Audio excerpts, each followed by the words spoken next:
ஓம் முருகாவேல் முருகா வெற்றிவேல் முருகா. முருகா, நான் ஆசைப்பட்டது எப்பொழுதுதான் என் கரங்களை வந்து அடையும். பல முறை உன்னுடைய கரத்தை தொட்டிருக்கின்றேன், வேலை தொட்டிருக்கின்றேன்.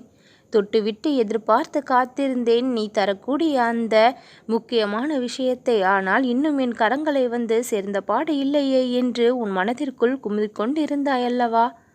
என் அன்பு குழந்தையே, இன்றைய தினத்தில் உன்னுடைய மிகப்பெரிய ஆசை நிறைவேறியே ஆக வேண்டும் என்று நான் தீர்மானித்ததால் உன் கரங்களில் அதை கொண்டு வந்து சேர்த்தும் விடுவேன். எல்லாம் சுகமாக நடந்து கொண்டுதான் இருக்கின்றது. சுகமில்லாமல் இருப்பது போல் ஏன் நொந்து கொள்கின்றாய்? உன்னுடைய வாழ்வில் எப்பொழுது பெரிய பெரிய அற்புதங்களும் அதிசயங்களும் நிகழும் என்று காத்து கொண்டிருந்த உனக்கு மிக பெரிய அற்புதங்களையும் அதிசயங்களையும் நான் பொழியக்கூடிய அந்த நேரம் இன்றைய தினத்திலேயே வந்தும் இருக்கின்றது. மிக முக்கியமான இன்றைய தினம் உன்னுடைய வாழ்வில் இருந்த கஷ்டங்களை எல்லாம் முடிவுக்கு கொண்டு வரக்கூடிய தினமாகவும் இருக்கின்றது.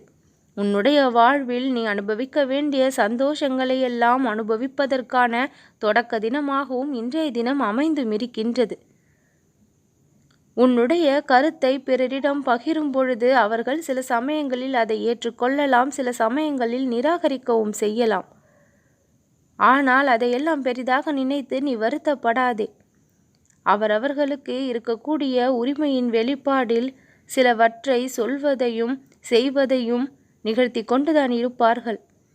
அவர்களுடைய எண்ணங்களும் செயல்களும் எதுவும் உன்னை பாதிக்காதவாறு நீ உன்னுடைய மனதை எப்பொழுதும் கட்டுப்பாட்டுக்குள் வைத்திருக்க வேண்டும்.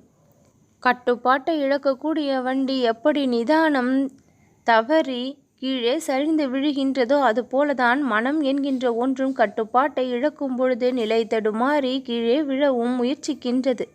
அதனால்தான் சொல்கின்றேன், மனம் என்ற வண்டியினுடைய கட்டுப்பாட்டை உன்னிடத்தில் நீ வைத்துக்கொள்.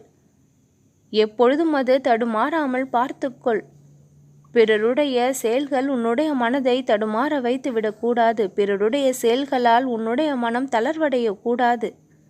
திடமானதாகவும் பலம் நிறைந்ததாகவும் அது உறுதி நிறைந்ததாகவும் வலிமை வாய்ந்ததாகவும் இருக்க வேண்டும். யாராலும் சுலபத்தில் அசைத்துவிட முடியாத அளவிற்கு, சாய்த்துவிட முடியாத அளவிற்கு அது நிமிர்ந்து நிற்க வேண்டும்.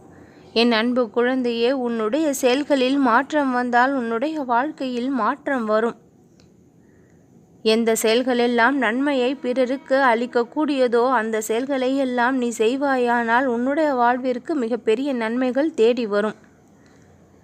பிறரை நாசம் செய்ய வேண்டும் என்ற எண்ணம் எப்பொழுதும் யாருக்கும் தோன்றவே கூடாது. பிறரை பழிவாங்க வேண்டும் என்ற எண்ணமும் பொறாமைப்படுகின்ற எண்ணமும் எப்பொழுதும் யாருக்குள்ளும் உதிக்கவே கூடாது. அப்படி தோன்றும் பொழுதுதான் தன் நிலைமையை மறந்து பிறருடைய வாழ்க்கையின் மீது கவனத்தை செலுத்த வேண்டிய நிலை ஏற்பட்டு தீய செயல்களை செய்வதால் தீய பலன்களையும் அனுபவிக்க வேண்டிய நிலை இருக்கின்றது. பிறர் வாழ்ந்து நாமும் வாழ வேண்டும் என்ற எண்ணம் படைத்த ஒருவன் மாமனிதன். என் அன்பு குழந்தையே, மாமனிதனாக திகழும் உன்னுடைய வாழ்க்கையில் பல இன்பங்கள் இனி வந்து சேரும். நல்லதே நடக்கும்.